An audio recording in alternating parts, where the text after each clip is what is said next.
Hello dear students, welcome back to channel JS commerce classes. अभी ये video में मैं आपके साथ में शेयर करना रहा हूँ ओसीएम का जो आप लोग का पेपर होने वाला है 15 फरवरी को, उसमें आपको कैसा प्रेजेंटेशन करना है जिससे आपको पूरे की पूरे नंबर मिलना चाहिए।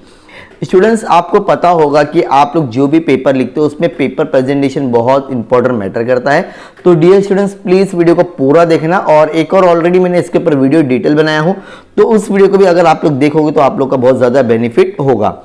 अब स्टूडेंट, जो 15 फेब को जो ओसीएम का पेपर है, अब उसमें आपको प्रेजेंटेशन कैसे करना है, ये पहले पेज के तो बारे में मैं आपको ज्यादा बताऊंगा नहीं, बिकॉज आप लोग बहुत ही पेपर लिख चुके हो तो आपको सारी चीजें पता होगी। लेकिन सबसे पहले स्टूडेंट्स, आपको याद रखना है अपने सारे पेपर्स में सबसे पहले आपको इस तरह से मार्जिन कर लेना है।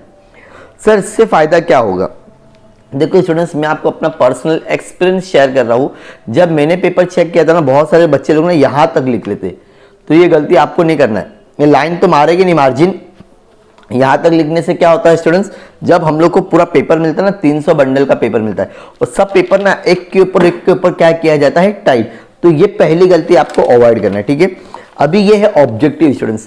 अब 90% स्टूडेंट्स क्या सोचते हैं कि मैं डायरेक्टली ऑब्जेक्टिव का आंसर लिखूंगा तो मार्क्स मिलेगा स्टूडेंट्स। लेकिन मैं आपको सजेस्ट करता हूं, आपको जो भी, जैसे फॉर एग्जांपल ये ऑब्जेक्टिव आ गया, ठीक है, correct the underline the word and rewrite. दो रीराइट का मतलब क्या होता है, आपको क्वेश्चन लिखना पड़ेगा। याद रखना, क्वेश्चन लिखोगे तभी आपको अच्छे मार्क्स तो मिल जाएगा। ऑब्जेक्टिव में मार्क्स नहीं, ऐसा नहीं होता है कि डायरेक्टली अगर आंसर लिखो। लेकिन मेरा ये प्रेजेंटेशन है कि भाई आपको क्वेश्चन लिखना है। अगर आप मेरा वीडियो देख रहे हो, तो अगर आप मेरे स्टूडेंट, आप मुझे फॉलो करते हो, that means you have to write the question of objective question. जैसे कमोडिटी मार्केट की जगह आपका डायरेक्टली आंसर क्या है, capital market. All sort of the unfair trade practice. आपको जो भी आंसर है इस तरह से डबल अंडरलाइन या सिंगल अंडरलाइन कंपलसरी। कभी कभी बच्चे लोग हाई में भूल जाते, अक्सर गलती होती। अब लास्ट में अगर 2 या 3 लाइन बच रही ना, कुछ भी मत लिखना। समझ में आ रहा है क्या बोल रहा हूं? एक पेज पे एक ही पूरा ऑब्जेक्टिव क्वेश्चन नंबर 1 ए करना है। इससे क्या होगा कि आपकी गंदगी नहीं होगी कुछ भी, ठीक है, मतलब पेपर एकदम साफ सुथरा दिखेगा। अब उसके बाद में आता है ये भी मैच द फॉलोइंग जैसा ही क्वेश्चन है। जैसे सेंट्रल बैंक में क्या आएगा, ये सारे क्वेश्चन है, ठीक है। तो देखो ये रहा, इसका आंसर आपको इस वे में लिखना है। और मैच द फॉलोइंग का भी आप लोग अगर डायरेक्टली इस वे में लिखोगे तो भी चलेगा। जो आपका मैच द फॉलोइंग आता है, क्वेश्चन के सामने डायरेक्ट आंसर बॉक्स बना के लिखो या डायरेक्ट लिखोगे तो भी चलेगा। तो ये ऐसा प्रेजेंटेशन होना चाहिए। जो भी आंसर है उसके ऊपर फिर से बोल रहा हूँ, अंडरलाइन मारना भूलना मत, ठीक है, आपको करना बहुत ही जरूरी है। ये ऑब्जेक्टिव समझ में आ गया स्टूडेंट्स? अगर आते जा रहे तो प्लीज कमेंट सेक्शन में कुछ तो बताओ, हाँ सर आ रहा है। और चैनल को सब्सक्राइब कर लो स्टूडेंट्स। अभी भी आपके जो कॉमर्स के जो 3 पेपर बचे हुए, एसपी, इकोनॉमिक्स, बीके, बहुत कुछ देने वाला हूँ, बहुत इंपॉर्टेंट मिलने वाला है। डेफिनेटली बोलता हूँ, यूट्यूब में आपको कोई इतना इंपॉर्टेंट क्वेश्चन वो कम पढ़ने पे नहीं बताएगा जितना मैं बताऊंगा। जल्दी से जल्दी चैनल को सब्सक्राइब कर लो, ठीक है।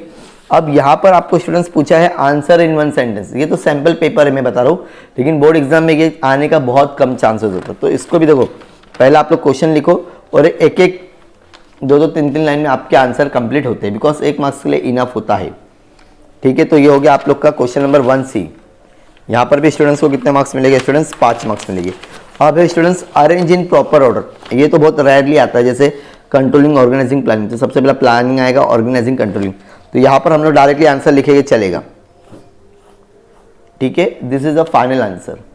तो ऐसे करके स्टूडेंट्स अगर आप लोग लिखते हो तो यहाँ पर आपको पूरे के पूरे 20 नंबर मिल जाएगी ऑब्जेक्टिव में। और ऑब्जेक्टिव ऐसा क्वेश्चन है स्टूडेंट्स जहाँ पर आपको पूरे नंबर मिलते हैं, लेकिन आप लोग गलती जरा भी मत करना, ठीक है। राइट ही लिखना। और ऑब्जेक्टिव का मैंने पूरा वीडियो बनाया आंसर के साथ में लाइव सेशन में, तो आप लोग वो वाला वीडियो देख लेना लाइव सेशन का। जो बच्चा वीडियो देखे डेफिनेटली आपको उसमें पूरे के पूरे 20 नंबर मिल जाएंगे, ठीक है। अब हम बात करते हैं students question number 2, that is explain the term. Students बहुत कंफ्यूज होते हैं कि भाई कैसे लिखते हैं इसका आंसर। 8 मार्क्स के लिए आता है एक क्वेश्चन, 2 मार्क्स के लिए। कितने मार्क्स के लिए? एक क्वेश्चन। अब स्टूडेंट्स सोचिए खाली 2 पॉइंट लिखो चलेगा? नहीं स्टूडेंट्स, अगर आपको पूरे मार्क्स चाहिए, मैं क्या बोल रहा हूँ, अगर आपको 8 में से 8 लेना है हर क्वेश्चन में, अगर आपको 2 मार्क्स चाहिए स्टूडेंट्स, तो आपको एटलीस्ट ये वे में आंसर लिखना पड़ेगा। देखो, एलपीओ स्टैंड फॉर लीगल, पहला पॉइंट तो ये हो गया। LPO is the type of KPO renders. मतलब देखो 1 2 3 4 5 5 6 पॉइंट अगर आप लोग एक्सप्लेनेशन दोगे तो डेफिनेटली स्टूडेंट्स आपको एग्जामिनर 2 मार्क्स देना ही देना है। और जो भी आंसर आपको इंपॉर्टेंट लग रहा है उसमें पूरे आंसर में, और अगर आप चाहिए ये क्वेश्चन जैसे यहाँ पे एक पॉइंट खत्म हो रहा है ना, उसके बाद में एक लाइन छोड़ छोड़ के भी अगर आप लोग एक्सप्लेनेशन दोगे तो भी चलेगा, कोई इश्यू नहीं है। आप लोग पूरा पेपर यूज कर सकते हो, कुछ भी जैसा मैंने यहाँ पे बताया भी, ठीक है। आप लोग इस वे में लिखोगे तो भी चलेगा। डन। 6 लाइन 7 लाइन 8 लाइन तुम्हारे ऊपर डिपेंड है, लेकिन एक्सप्लेनेशन थोड़ा सा बड़ा रखोगे तो डेफिनेटली आपको 2 मार्क्स मिलेगा। सेम ट्रांसपोर्ट में भी देख सकते हैं आप लोग, जो जो आपको इंपॉर्टेंट लग रहा है उस पर आप लोग हाईलाइट करेंगे। क्या करेंगे स्टूडेंट्स? हाईलाइट। तो ऐसे करके अगर आप लोग स्टूडेंट्स देखो, और एक चीज फॉलो करना है, या तो स्टार या तो एरो, दो चीज को फॉलो मत करना है। ये आपका एक्सप्लेन द टर्म का आंसर है, देख सकते हो। 1 पॉइंट 2 पॉइंट 3 पॉइंट 4 आराम से 2 पॉइंट मिलेगा स्टूडेंट्स। जो जो एग्जाम को प्राइस के बारे में चाहिए वो सारा चीज। अब यहाँ पे डायरेक्टिंग देखो आप लोग, ठीक है, ओके। अब आप लोग का स्टूडेंट्स स्टार्ट होता है केस स्टडी, जो कि आप लोग के लिए बहुत इंपॉर्टेंट है। यहाँ पर स्टूडेंट्स आपको आंसर बड़े लिखने की जरूरत नहीं है, एक एक लाइन का ही आंसर होता है। यहाँ पर देखो, for example name the market from the संचित बोरोवर द मनी, तो यहाँ पर आप लोग डायरेक्टली लिखोगे कैपिटल। अगर डायरेक्ट जो बच्चा कैपिटल मार्केट लिखेगा उसको भी मार्क्स मिलेगा, और इस वे में लिखेगा तो भी मार्क्स मिलेगा। मेन यहाँ पर मुझे रेगुलेटेड मार्केट चाहिए, यहाँ पे फॉरेन करेंसी, यहाँ पे क्वेश्चन मैटर नहीं करता। मेन जो आंसर है वो एग्जामिनर को उम्मीद रहती है। केस स्टडी की बात कर रहा हूँ, केस स्टडी में आपको 1 वर्ड का ही आंसर लिखना है, ब्रीफ जैसा आंसर होता नहीं है। केस स्टडी समझ में आ गया? तो यहाँ पर आपको 3 नंबर मिलेंगे स्टूडेंट्स। कितने मिलेंगे? 1 2 3। कितने नंबर मिलेंगे स्टूडेंट्स? 3 मार्क्स, ठीक है। अब एक केस स्टडी और बचा है, देख सकते हैं आप लोग कितना छोटे, division of work, human resources management, HR, तो यहाँ पे भी आपको 3 नंबर। तो टोटल कितना हो गया? 3 और 3 6। तो क्वेश्चन नंबर 3 में कितना मिलेगा? 6 मार्क्स। समझ में आ गया स्टूडेंट्स? अब हम बात करते हैं स्टूडेंट्स डिस्टिंग्विश बिटवीन फॉलोइंग। अब यहाँ पर आपको कोई भी 3 लिखना है, और दो ये 12 मार्क्स का स्टूडेंट्स। कितने? 12, मतलब एक आंसर में आपको मिनिमम 4 पॉइंट। लेकिन मैं बोलता हूँ स्टूडेंट्स आप लोग रिस्क मत लो, 5 to 6 पॉइंट लिखना, तो डेफिनेटली एग्जामिनर आपको 4 नंबर देगा।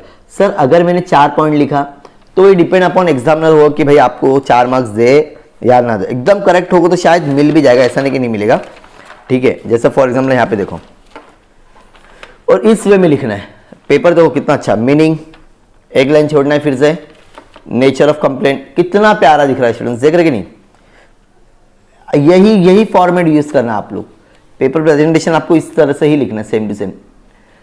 तो आपको डेफिनेटली दो 1 2 3 4 5 लिखे, 4 मार्क्स मिल गया। 6 पॉइंट लिखोगे तो भी मिलेगा, लेकिन कम से कम 5 और 6 लिखना, 4 पे 4 बहुत कम चांस है। और लिखने का तरीका इसी वे में होना चाहिए। Planning and organising, meaning, objective, area of function, order, nature, levels of management, life insurance देख सकते हो, और marine insurance, meaning, who take its, subject matter. Done. Distinguish between समझ में आ गया स्टूडेंट्स? तो इस तरह से अगर आप लोग लिखोगे तो डेफिनेटली स्टूडेंट्स आपको कितने नंबर मिलेंगे? पूरे 12 की 12 मिल जाएगी। तो क्वेश्चन नंबर 4 में कितना हो गया स्टूडेंट्स? 12 मार्क्स। अब हम बात करते हैं स्टूडेंट्स ब्रीफ, जो कहा जाता है 4 मार्क्स के लिए आता है स्टूडेंट्स। अगर क्वेश्चन 4 मार्क्स का है तो मिनिमम आपको 4 पॉइंट लिखना है, और आप लोग को आंसर इस वे में लिखना है स्टूडेंट्स, 4 आंसर। जैसे कि अभी यहाँ पे इंपॉर्टेंस ऑफ 4 प्लानिंग बोलता, any 4 point of importance of planning. तो सबसे पहला आप लोग चाहिए ना, जो भी क्वेश्चन है वहां पर आप लोग पहले मीनिंग लिखोगे। जैसे स्टूडेंट्स ने यहाँ पे नहीं लिखा हुआ है प्लानिंग का, पहले आप लोग मीनिंग लिखना है। क्या लिखना है? प्लानिंग का आपको 2 से 3 से 4 लाइन का मीनिंग लिखना है। उसके बाद में इसके इंपॉर्टेंस लिखना है। क्या लिखना है? इंपॉर्टेंस लिखना है। जैसे कि help to clear the objective, provide the path of action. ये कितने पॉइंट है? 6 पॉइंट है। मिनिमम 4 का एक्सपेक्टेशन है। 4 भी लिखोगे तो चलेगा, लेकिन उसके साथ में आपको मीनिंग लिखना पड़ेगा प्लानिंग का, ठीक है, प्लानिंग का मीनिंग। और ये जो एक्सप्लेनेशन है, जैसे अब देखो उसका एक्सप्लेनेशन आपको पैराग्राफ में नहीं करना है, इस वे में करना है। मैं तो बोलता हूँ 2-2 3-3 पॉइंट का ही बनाएंगे तो भी चलेगा। और एक्सप्लेनेशन आप ऐसा ही लिखना, पैराग्राफ में मत लिखना। अगेन एंड अगेन बोल रहा हूँ। Done sir? डन। देख सकते हैं आप लोग 2 आंसर लिखना था। यहाँ पे 6 पॉइंट का एक्सप्लेनेशन हुआ स्टूडेंट्स। कितने पॉइंट का? 6 पॉइंट का। अब यहाँ पर एक और क्वेश्चन देखो आप लोग, types of market on the basis of area covered. तो देखो स्टूडेंट्स ने क्या किया है, फ्लो चार्ट बना दिया। आप जो जो क्वेश्चन में फ्लो चार्ट बनाना है, फ्लो चार्ट भी यूज कर सकते हो। यहाँ पर भी स्टूडेंट्स ने गलती किया है। पहले सबसे पहले मार्केट का मीनिंग लिखना चाहिए स्टूडेंट्स, याद रखना, पहले मीनिंग लिखना, क्वेश्चन कोई भी होने दो, उसका एक तो मीनिंग लिखना, उसके बाद में आप एक्सप्लेनेशन दोगे तो ज़्यादा बेहतर होगा स्टूडेंट्स, ठीक है। लोकल मार्केट, नेशनल मार्केट और इंटरनेशनल मार्केट, ठीक है। अब उसके बाद में आता है students question number justify. Justify में 4 रहते हैं स्टूडेंट्स, कोई भी 2 लिखना है। तो स्टूडेंट्स देखो, स्टूडेंट्स ने क्या किया, एंटरप्रेन्योर पहला वाला लिखा है जो कि इस वे में लिखना है। आप लोग देख सकते हैं यहाँ पे नंबर इंबर डालने की जरूरत नहीं है, आप लोग सीधा डन इस वे में। और जस्टिफाई का इंपॉर्टेंट क्वेश्चन का मैंने वीडियो अपलोड किया हूँ, आप लोग जरूर देखना। ऐसा लिखना है जस्टिफाई, ठीक है। And entrepreneur should have a less, समझ में आ रहा है ये वे में। और चाहिए तो जहाँ जहाँ एक एक पॉइंट खत्म हो रहा है ना, एक एक लाइन छोड़ के लिखोगे तो भी चलेगा और पेपर क्लियर दिखेगा आपका। और देखो ये पॉइंट नंबर डालने की जरूरत नहीं है, फिर से बोल रहा हूँ, सिर्फ एरो डालो। और एरो कम से कम तुम्हारे 8-9 एरो हो जाना चाहिए, मतलब 10 एक्सप्लेनेशन होगा तो और ज़्यादा बेहतर दिखेगा। और जस्टिफाई का आंसर में आपको पूरे नंबर मिलते हैं स्टूडेंट्स, खाली आपको उसको जस्टिफाई प्रॉपरली करने आना चाहिए। यहाँ पे भी स्टूडेंट्स ने गलत कर दिया, नंबर डालना ही नहीं आपको, arrow arrow arrow arrow, star डालेंगे तो भी चलेगा। पूरे पेपर में ना एक ही सीक्वेंस रखना है, तो स्टार या तो एरो। और मैं सजेशन देता हूँ एरो का, और जहाँ पर भी एक पॉइंट खत्म होना या खत्म होना पॉइंट, उसके बाद में एक लाइन और छोड़ो, उसके बाद में लिखो। पेपर एकदम खुला खुला ओपन ओपन लिख दो। आप लोगों ने पेपर का पैसा दिए हो, पूरा यूटिलाइज करना है। और पेपर प्रेजेंटेशन का ही स्टूडेंट्स, यहाँ पर स्टूडेंट्स ने गलती और किया, जैसे कि among the means of transportable, यहाँ पर आपको हाईलाइट करने आना चाहिए। क्या करना आना चाहिए, जो भी आपको इंपॉर्टेंट लग रहा है ना, हर पॉइंट में आपको 1-2 हाईलाइट करने आना चाहिए। Highlight is a very important. और हाईलाइट इसी को करना, अगर एग्जामिनर की नजर जाए तो लगना चाहिए कि हाँ भाई कुछ तो यूनिक है, जबरदस्ती किसी को भी हाईलाइट करना नहीं है, ठीक है। अब है तुम्हारा ये आंसर, देख सकते हो क्वेश्चन नंबर 7 में आपको 5 मार्क्स के लिए पूछ रहा है, तो मिनिमम 5 पॉइंट तो लिखना ही है। जैसे कि बिजनेस एथिक्स, तो 1 2 3 4 5 6, यहाँ पर भी स्टूडेंट्स ने गलती कर दिया। सबसे पहले मीनिंग आना चाहिए था बिजनेस एथिक्स का। क्या याद रखना स्टूडेंट्स, मीनिंग तो लिखना ही लिखना है। उसके बाद में उसके जो भी पॉइंट्स है आप लोग देख सकते हो किस वे में लिखा हुआ है। देखो स्टार स्टार, अब इसका भी पॉइंट आपको एक स्टार, डन। देखो इस वे में लिखे तो टीचर पढ़ने में समझ में आएगा क्या लिखा हुआ है। अब एक आंसर और है, जैसे कि remittance service of post department, तो यहाँ पे 3 ही है, electronic money transfer, instant money order, international money transfer, ठीक है। आप लोग देख सकते हो, प्रॉपर एक्सप्लेनेशन होगा तब आपको पूरे मार्क्स मिलेंगे, ठीक है। अब लास्ट जो आंसर है डेट इज अ डिफाइन, ये जो आंसर होगा ना स्टूडेंट्स, मिनिमम 3 to 4 पेजेस का एक्सपेक्टेशन करता है एग्जामिनर आपसे, तब जाके आपको पूरे नंबर मिलेंगे। तो यहाँ पे फंक्शंस बताना, तो सबसे पहले डेफिनेशन लिखा स्टूडेंट्स ने, बहुत सही किया है।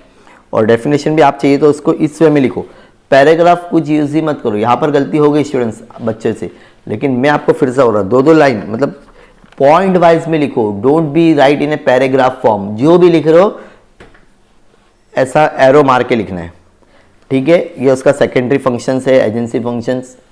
इसका आप लोग चाहिए तो पहला फ्लो चार्ट ग्राम बना सकते हो। फ्लो चार्ट तो पता ही होगा सभी को। आपको एक्सप्लेनेशन देखिए, आप लोग इतना बड़ा आपको एक्सप्लेनेशन देना पड़ेगा स्टूडेंट्स, ठीक है। यूटिलिटी फंक्शन देख रहे हो, ये 8 मार्क्स का आंसर है, जिससे मैंने बोला था ये 4 पेजेस का एक्सपेक्टेशन होगा स्टूडेंट्स, ये ऑलमोस्ट है भी। अच्छा, ये जो फ्लो चार्ट मतलब ना क्या होता है स्टूडेंट्स, फॉर एग्जांपल यहाँ पे मैंने लिखा टाइप्स ऑफ बैंक, तो टाइप्स ऑफ बैंक कितने टाइप्स की है, एग्जाम्पल फंक्शंस ऑफ बैंक। तो इस वे में आप लोग प्रेजेंटेशन दोगे, उसके बाद में 1 by 1 क्या करोगे, सबको एक्सप्लेनेशन दोगे। ये एक परफेक्ट तरीका है अपने ओसेम को पेपर लिखने का, जिससे आपको 80 out of 80 मार्क्स पूरे मिलेंगे। अब आपको कहाँ पर पूरे नंबर मिलते हैं, क्वेश्चन नंबर में पूरे मिल जाएगी, यहाँ पे मार्क्स नहीं कट होते हैं, एक्सटेंडेड टर्म में भी मार्क्स नहीं कट होते। यहाँ पर ये 34 मार्क्स तुमको पूरे मिल सकते हैं। यहाँ पर कुछ भी पेपर प्रेजेंटेशन की ज़रूरत नहीं है, लेकिन इसके बाद में 4 5 6 7 8 हाँ एक्सटेंडेड टर्म जैसा बताया तो डेफिनेटली आपको पूरे नंबर मिलेंगे, ठीक है। जैसा इस वे में ही लिखना है।